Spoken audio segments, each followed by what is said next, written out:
13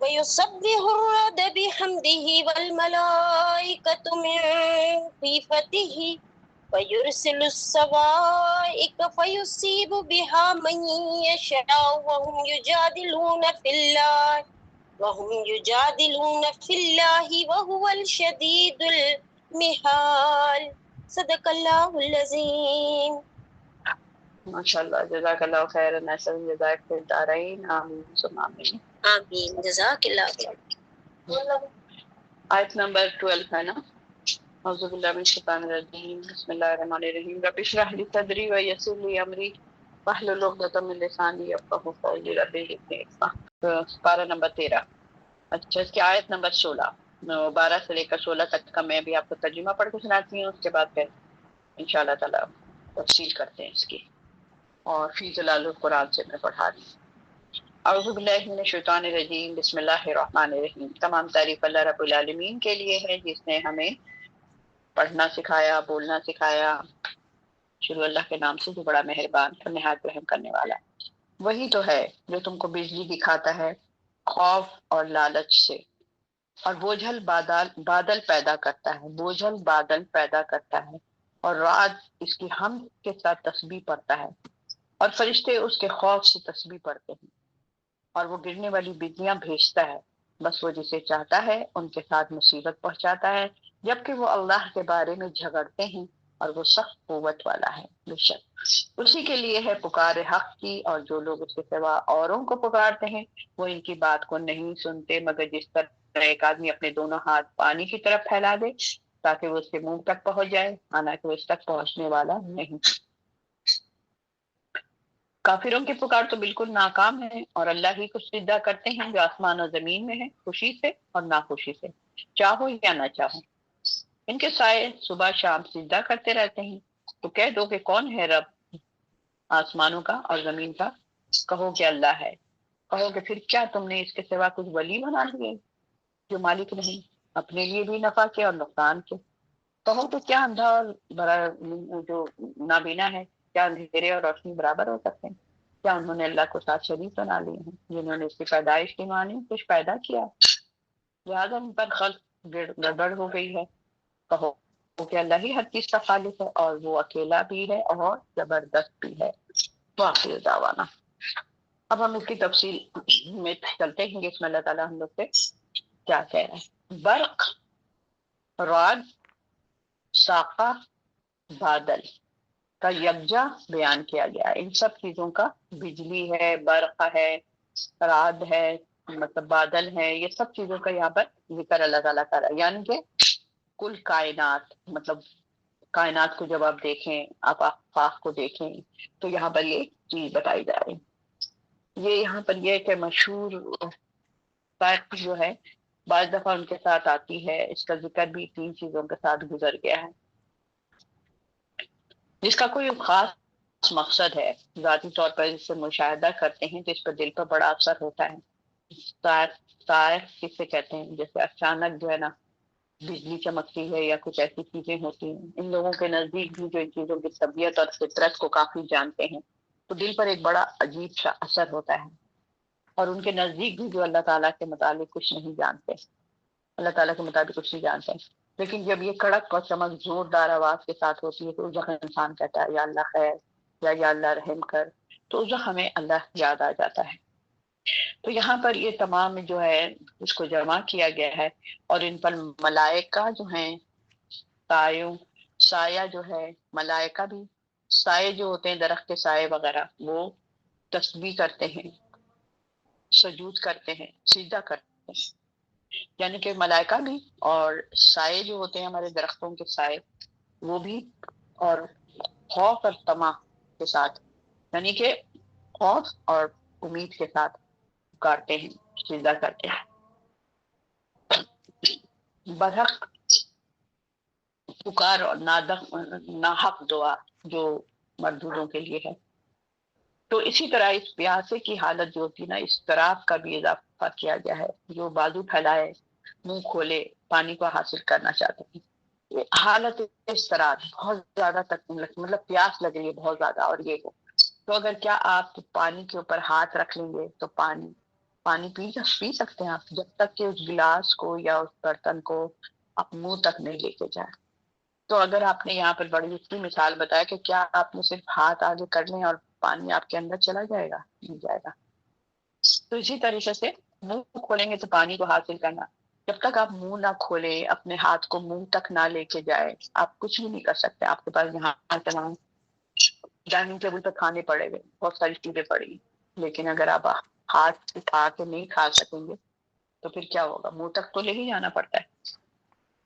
تو یہ باتیں ہیں کہ ساری چیزیں جو ہیں اس بیکار نہیں بنایا اللہ نے، یہ ایک محض اتفاق سے ہے، یہ سب چیزیں اتنی جمع کی گئی ہیں، اس منظر پر اپنا سایہ ڈالیں، اثر انداز ہوتے ہیں۔ اور اس منظر میں کیا ہوتا ہے؟ خوف بھی ہوتا ہے اور انتظار بھی ہوتا ہے، دونوں چیزیں ہوتی ہیں۔ اگر بجلی چمک رہی ہے آپ کو خوف بھی محسوس ہو رہا ہے کہیں بجلی گر نہ جائے کہیں پہ، اور آپ کو ایک امید بھی بنتی ہے کہ بارش ہونے والی ہے، ٹھیک ہے؟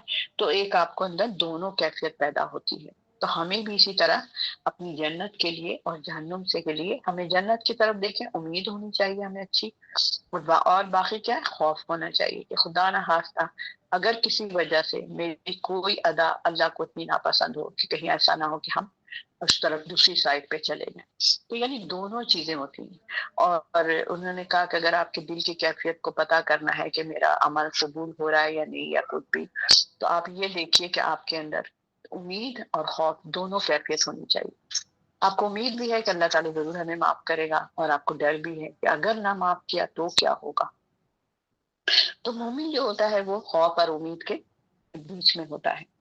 اسی طریقے سے عاجزی ہے، لرزنے کی جو فضا مہیا کیا گیا، یعنی کہ جو اوپر فضا میں جو لرزش ہوتی ہے، ہلجل ہوتا ہے، زوردار بارش ہوتی ہے، گرج چمک ہو رہی ہوتی ہے، یہ سب اللہ تعالیٰ واحد القہار جو ہے نا ایک طرح سے تصویر کھینچ رہے ہیں۔ جو بھی میں نے آپ کو ترجمہ پڑھ کے سنایا تھا کہ بجلی ہوتی ہے، اللہ کے ساتھ حمد کر رہی ہوتی ہے بجلی اللہ کے، اور اس طرح سے، اور فرشتے جو ہوتے ہیں وہ خوف رکھتے ہیں جب بجلی زور زور سے چمکتی ہے اور وہ حمد کر رہی ہوتی ہے اللہ کی، تو فرشتے ایک دم سے ڈرتے ہیں اور پھر وہ بھی حمد کرتے ہیں۔ تو غیر اللہ کو پکارنے والے مشرکوں کی دعا کی نفی کرنا ہے، اور شرک باللہ کے انجام سے خوف دلانا ہے۔ اصل بات یہ ہے کہ ایمان والے ان سب چیزوں سے اپنا ایمان کو بڑھاتے ہیں، اور جو شرک کرتے ہیں اور جو مشرک ہوتے ہیں وہ لوگ یہ کہتے ہیں یہ کوئی چیز ہی نہیں، یہ کوئی چیز ہی نہیں، یہ تو میرے بت نے بارش برسایا، یہ تو میرے فلانے معبود کا کام ہے، یہ اولاد دے رہا ہے، یہ تو میرے فلانے معبود کا کام ہے کہ وہ ہمیں رزق دے رہا ہے۔ تو ان عجیب بے وقوفوں والی باتیں کرتے ہیں۔ تو یہاں پر یہ والی بات ہے۔ تو جو خوف اور طمع کیا ہے؟ بجلی کی چمک کیا ہوتا ہے؟ ایک کائناتی مناظرہ ہے، مناظر آپ کو نظر آتا ہے، کائنات میں ایک منظر نظر آتا ہے آپ کو جب بجلی چمکتی ہے۔ آپ گھر میں بیٹھے ہیں، آپ کو پتہ ہی نہیں باہر بارش ہو رہی، لیکن جب آپ باہر نکلتی ہیں دیکھتی ہیں تو کہتی ہیں وہ مطلب تو بارش ہو رہی ہے۔ تو کائناتی مظاہرہ جو ہے نا وہ باہر نظر آتا ہے، یعنی کہ کائنات میں، آفاق میں، آسمان میں، پرندوں میں، درختوں میں، کھیت کھلیان میں، ان سب جگہ پر۔ اور یہ مظاہرہ کیا ہوتا ہے؟ اللہ تعالیٰ کی پیدا کردہ فطرت کائنات کو اس خاص انداز سے پیدا کرنے کے لیے نظر آتا ہے۔ یہ اللہ کا ایک سسٹم ہے، ایک خاص انداز سے اللہ تعالیٰ نے یہ ساری چیزیں بنائی ہیں۔ تو اور اللہ تعالیٰ ہمیں یاد آتا ہے تو ہے کوئی بنانے والا زبردست ہے۔ اور اللہ تعالیٰ اس کے لیے جو ہے نا فطرت جو ہے نا یہ کیا ہے؟ ظہورا میں سے جیسے کہ اگر یہ بجلی چمک رہی ہے، اللہ تعالیٰ تم کو اپنے قانون کے مطابق دکھاتا، دیکھو میرا قانون کیا ہے، دیکھو میرا سسٹم کیا ہے، میں کیسے بجلی کو کڑکڑاتا ہوں، میں کیسے زوردار قسم کی آواز ہوتی ہے، کبھی کبھی تو اتنی زور سے آواز ہوتی ہے کہ لگتا ہے شیشے جیسے ہل جائے، بس تم ان سے ڈر جاتے ہیں کیونکہ وہ ذاتی طور پر اعصاب کو ہلا ڈالتی ہے۔ ہمارے اعصاب، ہمارے دماغ کو ہمارے اندر ایک خوف سا پیدا کر دیتی ہے۔ بہت سے لوگ چیخے مارتے ہیں، بہت سے لوگ ایک دم ڈر جاتے ہیں، بہت سے لوگ کانوں میں انگلیاں ٹوٹ لیتے ہیں۔ تو کیا ہوتا ہے؟ ہماری ذاتی اعصاب پر جو ہے نا وہ ایک ہلا ڈالتی ہے، ڈر ہوتا ہے انسان کو۔ اور اس لیے وہ کبھی کبھی ذائقہ میں تبدیل ہو جاتی ہے، اور کبھی کبھی وہ تباہ کن سیلاب ہو جاتی ہے، خبردار کرنے والی ہوتی ہے، یعنی بارش بن جاتی ہے، ہوائیں چلتی ہیں، بارش چلتی ہو جاتی ہے، ایسی زبردست، کبھی کبھی ایک دم سے ایسا لگتا ہے سیلاب آ گیا۔ اور ہم لوگ دیکھتے بھی کبھی کبھی بارش اتنی زیادہ ہوتی ہے کہ سیلاب ہی سیلاب لگتا ہے، جیسے کہ پانی کہاں جائے گا۔ تو یہ سب کیا ہے، انسان جو ہے نا اپنی بارش وغیرہ، ندی نالے، سب چیزیں اللہ تعالیٰ کے حکم سے چیز چل رہی ہیں پر۔ اچھا، بوجھل بوجھل بادل، بادل کیا ہوتے ہیں؟ بوجھل بوجھل بادل، یہ اس کی ہیڈنگ ہے۔ اللہ تعالیٰ بوجھل بادل کو اٹھاتا ہے۔ جب بادل جو ہے نا بوجھل ہو جاتا ہے، بالکل بلیک رنگ کا، بالکل ڈارک کا، تو اللہ تعالیٰ کیا کرتے ہیں، بادل کو اٹھاتے ہیں اوپر، اور صحاب یعنی کہ، اور جو ہے نا، اور اس سے پھر کیا ہوتا ہے کہ بادل جو ہیں وہ ہوتے ہیں، اس سے بارش اترتی ہے، اس کے اندر پانی کے قطرے بھرے ہوئے ہوتے ہیں، ایک دم بھاری ہو جاتا ہے، پانی پانی، جیسے کسی بہت بڑے اس میں آپ کو پانی کے لے کے جا رہے ہیں یا کچھ بھی، تو اسی طرح بادل کے اندر پانی پانی بھر جاتا ہے، کالے رنگ کا، وہ اللہ تعالیٰ زمین سے اٹھاتا ہے اس کو۔ اس نے کائنات کی پیدائش کے طور پر نہیں کیے، پر نہ کی ہوتی جس طرح اب ہے، نہ تو بادل اٹھتے نہ بارش ہوتی۔ اگر اللہ تعالیٰ یہ سب نہیں کرتا یا اس پر قادر نہ ہوتا تو کبھی بارش نہ ہوتی، کبھی بادل نہ ہوتے۔ اب کسی کو خواہ بادلوں کا بننا اور بارش کا موسلادھار برسانا کیفیت کے لحاظ سے معلوم ہو یا نہ ہو، اس سے کوئی فرق نہیں پڑتا۔ اور یہ حقیقت تو ہر ایک کو معلوم ہے کہ پانی سے بھرے ہوئے بادل فضا میں ادھر ادھر تیرتے پھرتے ہیں۔ بادلوں کو آپ دیکھیں، جب کالے کالے بادل آتے ہیں تو کبھی تھوڑا دیر میں ادھر دیکھتے ہیں، کبھی تھوڑی دیر میں ایک دم صاف نظر آتا ہے، دوسری طرف چلا جاتا ہے وہ، تو فضا میں کیا ہوتے ہیں، وہ تیر رہے ہوتے ہیں۔ اور اللہ تعالیٰ جہاں چاہتا ہے انہیں کم یا زیادہ برسا دیتا ہے۔ یہاں اس ایریے میں مجھے برسانا تھا، اللہ کو پتہ ہوتا ہے، اور پھر وہاں پر کھول دیتا ہے، بالکل ایسا لگتا ہے بادلوں کے قطرے پر قطرے، اور اتنے موٹے موٹے اور اتنے تیز اور ایک دم فل، مطلب، اور کہیں پر ہلکے ہلکے شاور کی طرح ہلکی ہلکی بارش ہو رہی ہے۔ تو یہ سب چیزیں اللہ تعالیٰ، بخارات کا اٹھنا، بادل کا بننا، فضا میں اس کو جمع ہونا اور پھر برسنا، ایک ایسی چیز ہے جسے ہر کوئی جانتا بھی اور مانتا بھی ہے۔ یہ سب کو پتا ہے، سائنسداں بھی، لوگوں نے بھی پورا ریسرچ کر کے دیکھا کہ زمین سے کیسے پانی آتا ہے، پھر وہی پانی بخارات بن کے اوپر جاتے ہیں، پھر وہ بادلوں میں بھر جاتے ہیں، پھر وہاں سے اللہ کے حکم سے برستے ہیں، اور وہ پھر پاکیزہ پانی بن جاتا ہے۔ اللہ نے کہا بارش کا پانی پاکیزہ پانی ہوتا ہے۔ اور ان کا خالق جو ہے نا، یہ ترتیب کے ساتھ یہ سارا سسٹم بنایا نا، برسانے والا ہے ایک اللہ واحد لا شریک کے سوا کون ہے جو یہ کام کر سکتا ہے؟ ایک ہی اللہ۔ اگر دو خدا ہوتے تو ایک کہتا بارش برسے گی، دوسرا کہتا بارش نہیں برسے گی، تو پھر کیا ہوتا؟ ایک لڑائی ہوتا ہے، پھر ایک مسئلہ بن جاتا۔ اس لیے ایک ہی لیڈر ہوتا ہے، دو لیڈر ایک ساتھ نہیں ہو سکتے۔ ایک لیڈر بولے گا ابھی کرنا ہے، ایک بولے گا نہیں کرنا، تو پھر یہ تو فساد ہو جائے گا کہنا۔ اسی طرح اللہ تعالیٰ ایک ہی ہے، واحد لا شریک ہے، اور وہ اپنے پورے قوانین کو اپنے پاس سنبھالا ہوا ہے کہ کب مجھے برسانا ہے، کتنا برسانا ہے، کتنا روکنا ہے، کتنے دنوں کے بعد برسانا ہے، یہ سب اللہ رب العالمین کو پتا ہے۔ اچھا جی، اب ہو رہی ہے رات۔ یہ رات کیا ہوتی ہے؟ یہ کڑک دار گونجی ہوئی آواز جو دنیا کو ہلا دیتی ہے، بجلی کی چمک۔ اس خوفناک مثال ہے اللہ تعالیٰ اس کائناتی قانون کا، نظام کا حصہ ہے اس کا، جو اس نے دنیا پر حکمران کرتے ہیں۔ آیت کہہ رہی کہ رات اللہ کی حمد تسبیح پڑھتی، جب بھی بجلی وہ چمکے، زور سے آواز آئے تو سمجھ جائیں کہ وہ اللہ کی تسبیح کر رہی ہے۔ تو ہمیں بھی اللہ کی تسبیح کرنا چاہیے جب بادل کر رہے ہیں تو۔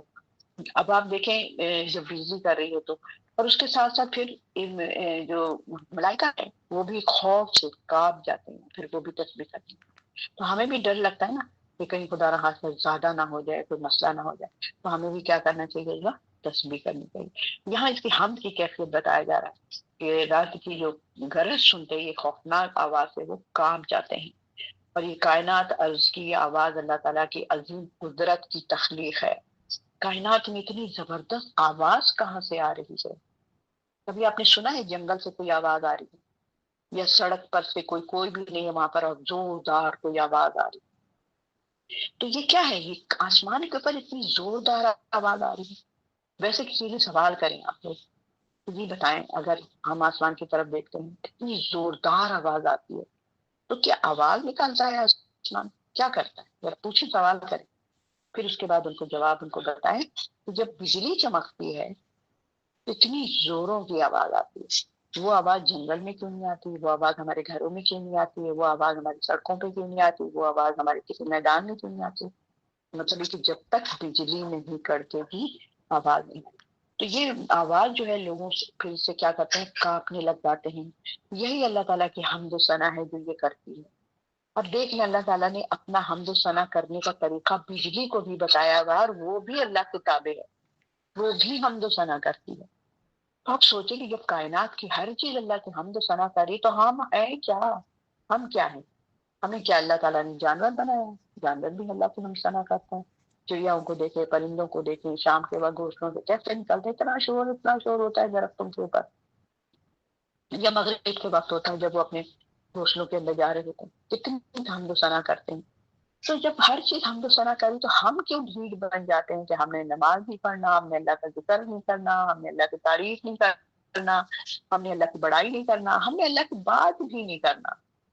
کسی کی محفل میں بیٹھے ہیں، کہیں بیٹھے ہیں، ہم نے کہی اللہ کی بات مت نکالو، اور اگر آپ نے کہہ دیا سبحان اللہ یا اس طرح کی کوئی بھی ایسے کہ بھائی ہاں دیکھیے اس آیت سے مجھے یہ آیت نظر مل گئی، سمجھ آ رہی ہے، تو اگلا بندہ جمانیاں لینے لگ جائے، بور ہو جاتا ہے، چلے جا رہی ہے کیا ہے؟ تو کیا ہے، کوئی غلط بتا رہی، تو غلط ہو رہی بات ہے۔ تو یہاں پہ کیا ہے، تو یہاں پہ اللہ تعالیٰ کی تسبیح کرے۔ قرآنی آیت سے ہمیں ہر چیز کا حمد جو ہوتا ہے نا الہی بجا لانا واضح ہے۔ قرآن سے ہمیں کیا پتا چلا، ہر چیز جو ہے ایک حمد بجا لا رہی ہے، ٹھیک ہے، جس کا کام پر اللہ تعالیٰ نے اپنی مخلوق کو لگایا ہوا ہے، تمام مخلوق کو، اور اسے ادا کرنا ان کی حمد و ثنا۔ جیسے فرشتوں کو ہمیں پتا ہے کہ وہ صرف حمد و ثنا کے لیے پیدا ہوئے، ان سے آپ پوچھیں کہ اس کو کیا کہتے ہیں، اس کو کیا کہتے ہیں، اس کو کیا کہتے ہیں، تو وہ نہیں جواب دے سکتے، انہیں نہیں پتا کہ اس کو پہاڑ کہتے ہیں، اس کو دریا کہتے ہیں، اسے بارش کہتے ہیں، اسے آسمان کہتے ہیں، اسے بادل کہتے ہیں، وہ نہیں پتا ان کو صرف اللہ کی حمد و ثنا پتا ہے۔ اور ہمارے سامنے اللہ نے ایک بہت بڑا امتحان میں ہمیں ڈالا ہوا ہے کہ تمہارے سامنے خیر بھی ہے، تمہارے سامنے شر بھی ہے، اب تمہاری مرضی ہے کہ تم کون سے راستے پر چل سکتے ہو یا چلتے ہو۔ میں نے تمہیں یہ منع کر دیا اور میں نے یہ کہا کہ کرو، لیکن تم جو ہم نے منع کیا وہ تم کرو گے، اور جو ہم نے کہا کرو وہ تم نہیں کرو گے۔ ایک ضد ہے، ایک ضد ہے، اللہ تعالیٰ سے ایک ٹسل ہے۔ عام لوگوں کو آپ دیکھیں تو ایک ٹسل ہی نظر آتی ہے ہر طرف۔ جن کو قرآن کے ساتھ جو لوگ جڑ جاتے ہیں، جو لوگ اللہ سے ڈرتے ہیں، زندگی گزارتے ہیں، ان کو پھر یہ سب چیزیں کوئی معنی نہیں رکھتی ہے، مطلب بالکل نارمل ہوتے ہیں، صحیح ہوتے ہیں۔ یعنی کہ یہاں پر حمد و ثنا کی بات بتائی تو واقعی اس قسم کی تسبیح اور تحلیل جو ہے جسے ہم بجا لاتے ہیں، لیکن پہلا معنی جو ہے کہ وہ ارشاد خدا بندی ہے۔ اللہ تعالیٰ فرماتے ہیں ہر چیز حمد خدا بندی کی تسبیح پڑھتی ہے، ہر چیز اللہ کی حمد کی تسبیح پڑھتی ہے، کرتی ہے، مگر تم اس کی تسبیح کو سمجھتے نہیں۔ چوٹیاں کیسے تسبیح کر رہی ہیں بھائی، ہمیں تو نہیں پتا، یا ہاتھی کیسے کر رہا ہے، زیبرا کیسے کر رہا ہے، سانپ کیسے کر رہا ہے، یا کوئی بھی چیز کیسے کر رہی ہے، ہمیں نہیں سمجھ آتی۔ ہمیں کیونکہ ہمیں اللہ نے وہ ہسٹری دیا نا کہ ہم چوٹی کی آواز کو سمجھ سکیں، یا چڑیا جو ہمیں سب سمجھ آتی ہے کہ پرندے جو ہوتے چیچی چیچی چیچی چی کر رہے ہیں، وہ چیچی میں کیا ہے، یہ کیا ہے، یہ ہے اللہ کی تسبیح ہے۔ یہ ہو سکتا ہے وہ سبحان اللہ پڑھے، ہو سکتا ہے الحمدللہ پڑھے، ہمیں نہیں پتا۔ تو اس کی تسبیح اللہ تعالیٰ خود ہی فرما رہے ہیں کہ ہر چیز حمد خدا بندی کی تسبیح پڑھتی ہے، مگر تم اس کی تسبیح کو نہیں سمجھتے۔ بس ہر چیز کے حمد اس کی حالت اور شان کے لائق ہے، بالکل اللہ کی شان ہے یہ کہ تسبیح کی جائے۔ اچھا جی، اب ہے کہ مشاہدہ کائنات میں زندگی اور حرکت کا وجود، مشاہدہ کائنات میں زندگی اور حرکت کا وجود۔ ان آیت میں تھوڑا ٹائم، ان آیت میں اللہ تعالیٰ نے رب کی تسبیح اور کا ذکر فرمایا ہے، اس کے قاعدے کے مطابق بتایا ہے کہ یہ مناظر قدرت ہے جو بظاہر تو تمہیں بے جان اور خاموش نظر آتے ہے نا۔ آپ پہاڑوں کو دیکھیں، آپ سمندر کو دیکھیں، آپ دروازہ کھولیں، اپنے باہر نکلیں، باہر دیکھیں، آپ کے چلتے تو اس میں کیا چیز ہے، ہر چیز بے جان سے، درخت کھڑا ہوا بس ہو گیا، آسمان آسمان نظر آ رہا۔ اسی طرح وہ خاموش زندگی اور حرکت جو ہے نا اس کے وجود ثابت کرتا ہے، تو ہمیں اس پہ کیا ہونا چاہیے، یہ ساری چیزیں ہیں اس کے اندر۔ پھر وہی ہے کہ آپ تسبیح کر رہی ہے، تسبیح ہو رہی ہے ہر چیز کی۔ اچھا، انسان کی غفلت جو ہے نا عجیب غریب ہے، بے حدی ہے۔ کہ انسان کی غفلت جو ہے نا، ہم لوگ سب لوگ غفلت میں پڑ جاتے ہیں. عجیب و غریب ہے. انسانی برف جو ہے نا، دنیا کے اندر حمد خداوندی کی آوازوں میں اور ملائکہ کی تسبیح تقریر میں، تیز آندھیوں کی ڈانٹ میں اللہ کے بارے میں محفل رچاتے ہیں. مطلب ان کی اپنی محفل ہے جمیل. دیکھیں کتنے انداز سے یہاں پر تفسیر کی جا رہی ہے. مولانا مطلب جس نے بھی تفسیر کتب شریف ہے تفسیر کی ہے، کتنے پیارے انداز سے کی ہے کہ حمد خدا کی آواز آ رہی ہے، ناکیاں دور دور سے، انسانی برق اور ملائکہ کی تسبیح ہو رہی ہے. ہمیں آواز آ رہی ہے؟ نہیں آ رہی نا. اسی طرح سے تیز آندھیوں کی جو ڈانٹ ہوتی ہے، شوں شوں کر کے آواز ہوتی ہے، اتنی زبردست طریقے کی آواز نکلتی ہے، ایسا لگتا ہے کوئی سیٹی وغیرہ زور زور سے، اور کبھی کچھ عجیب سے ہوتا ہے. یہ کیا ہے؟ تیز آندھیوں کی ڈانٹ میں اللہ کے بارے میں اللہ تعالیٰ نے وہاں پر ایک پورا سمجھو محفل جمع پایا ہوا ہے. شور ہو رہا ہے، بارش ہو رہی ہے، بجلی کڑک رہی ہے. ایک بھائی پارٹی، آج بھائی پارٹی، پارٹی میں لوگ کیا کر رہے ہیں؟ کھا رہے ہیں، پی رہے ہیں، ہنس رہے ہیں، خوش ہو رہے ہیں، یہ کر رہے ہیں، وہ کر رہے ہیں. اسی طرح اللہ تعالیٰ کی وہاں باہر قسم ایک طرح سے محفل جمی ہوئی ہے. پھر اس کا نتیجہ اس کا کیا نکلتا ہے؟ نتیجہ یہ ہوتا ہے کہ اللہ تعالیٰ جو شدید قوت کا مالک ہے، شدید قسم کا قوت رکھتا ہے، شدید قسم کا، اور اس میں جو جدل کرنے والوں پر بجلیاں گرا دیتا ہے. ٹھیک ہے، اس میں کیا ہوتا ہے؟ اللہ تعالیٰ فرماتے ہیں، اور اسی طرح ان معزز سرکش جو لوگ ہوتے ہیں، غافل انسانوں کی کمزور آوازیں اس پر شور ماحول میں دب کر رہ جاتی ہیں. اب یہ جو اوپر سے یہ کہیں بجلی چمک رہی ہے، یا بادل چمک رہے ہیں، یا وہ ہو رہے ہیں، برس رہے ہیں، یا پھر شور ہو رہا ہے کسی بھی چیز کا، ہواؤں کا شور ہو رہا ہے، ہمیں کوئی فرق نہیں پڑتا. ہم غافل لوگ ہیں، ہمیں کوئی اللہ سے ڈر نہیں لگتا کہ کیا ہوگا. کچھ نہیں ہوگا. بھائی کیوں نہیں ہوگا؟ 1 منٹ میں زمین 2 پیس میں پھٹ جائے گی اور انسان نیچے چلا جائے گا اور اوپر سے بند ہو جائے گی وہ زمین. کیوں نہیں ہوگا کچھ؟ تو یہ چیز کون لوگ، جو ان سب چیزوں پر کون غور نہیں کرتا ہے؟ غافل لوگ، سرکش لوگ، کمزور آواز، شور ماحول میں دب جاتی ہے ان کے اندر کوئی شور کی سمجھ میں نہیں آتی ان کو. لیکن جو اللہ والے ہوتے ہیں، یا جو نبی صلی اللہ علیہ وسلم ہوتے تھے، فوراً دعا پڑھتے تھے. تیز آندھی کے لیے دعا پڑھتے تھے کہ اللہ اس بارش کو ایسی جگہ برسا جہاں جنگل جھاڑی ہو، یا پھر درخت ہو، یا پہاڑ ہو، کوئی ایسی جگہ پر وادیوں میں جا کر، یا اللہ اس کو ہماری نفع والا بارش برسا. مطلب ہر چیز کے ہمیں دعا بتا دیا کہ بجلی چمکے تو کیا پڑے، بارش ہو تو کیا پڑے. لیکن جو لوگ غافل ہوتے ہیں ان کو کوئی فرق نہیں پڑتا، بڑے سورے ہوتے ہیں، نہ ان کو اللہ کا خوف ہوتا، نہ اللہ کی یاد آتی. اللہ کو یاد آتے ہیں یہ لوگ تیز دھوپ میں، ہواؤں میں، بادلوں میں، ہر چیز. کون؟ کن لوگوں کو؟ جو اللہ تعالیٰ نے جن کے بارے میں بتایا ہے کہ وہ اٹھتے بیٹھتے کروٹ لیٹتے ہر حال میں اپنے رب کو یاد کرتے ہیں. کتنی پیاری بات ہے. اگر ہم ایسے کرتے ہیں تو سمجھیے ہم بہت ہی بہترین انسان ہیں، اور اگر ہم ایسا نہیں کرتے ہیں تو سمجھیے ہم سے بڑا غافل کوئی انسان نہیں ہو سکتا. اور ابھی بھی بہت ساری بہنوں کے گھروں میں بس یہاں پہ قرآن سن لیا، اس کے بعد پھر وہی گھروں میں لڑائی جھگڑے، عجیب سی باتیں، چغلیاں، برائیاں، غیبتیں، حسد، نماز نہیں پڑھنا، جیسے تیسے کرنا. یہ سب غلط بات ہے. یہاں پر کیا ہوتی، جو غافل لوگ، بس یہ سمجھ جائیں کہ اللہ نہ کرے کہ ہم میں سے کوئی بھی غافل لوگوں میں ہو جائے کہ غافل ہے، ہم کو پتہ ہی نہیں کہ آخرت ہوگی، ہمارا حساب کتاب ہوگا، ابھی میں قبر میں چلی جاؤں گی، آج میں بستر پہ ہوں، کل پتہ نہیں قبر میں زمین پہ پڑی ہوں گی. چٹائیوں پر بچھا دیا جائے گا آپ کے لیے، اس پر بچھا دیا جائے گا آپ کو. کون سا آپ کے لیے زبردست قسم کا میٹرس بچھایا جائے گا، اور جس پر آپ کو لے کے جائیں گے، جس پر لے کے جاتا ہے انسانوں کو، تو پھر وہ کیا ہوتا ہے؟ اس پر کوئی گدے ہی بچھا دو بھائی، اس کے جسم کو پتہ نہیں کیا ہو رہا ہوگا. ختم ہو گئی نا کہانی، روح نکل گئی، ختم ہو گئی. تو یہاں پر انسان جو ہے نا بڑا ہی غفلت پسند ہے. تو بس یہ ہے. اور اس کے بعد پھر حق کی پکار کیا ہے؟ صرف اللہ کی ہے. آیت نمبر 24 میں اللہ تعالیٰ فرماتے ہیں، اسی کے لیے حق کی پکار ہے، اور جو لوگ اس کے سوا اوروں کو پکارتے ہیں وہ ان کی آواز کا بالکل جواب نہیں دیتے. بت بنا کے بیٹھے ہوئے ہیں، اس کے سامنے مانگ رہے ہیں، وہ جواب بالکل نہیں دیتے. اللہ تعالیٰ فرماتے مگر اسی طرح جیسے کہ اپنے دونوں ہاتھ پانی کی طرح پھیلائے ہوا ہو اور اس کے منہ تک پانی پہنچ جائے، حالانکہ وہ اس میں پہنچنے والا ہے ہی نہیں. کافروں کی دعا نہیں ہے مگر ضلالت ہے ان کی. بالکل یہ مثال دیا جا رہا ہے کہ تم پانی میں ہاتھ پھیلاؤ اور تم کہو کہ میرے منہ میں آ جائے، نہیں ہو سکتا. اسی طرح تم جو معبودوں کو بیٹھے ہوئے پکار رہے ہو، یہ کچھ نہیں کریں گے، یہ بیکار ہیں، یہ تمہارے لیے کچھ نہیں کریں گے، مت سوچو کہ یہ کچھ کریں گے، ایک مکھی بھی تو اڑا نہیں سکتے۔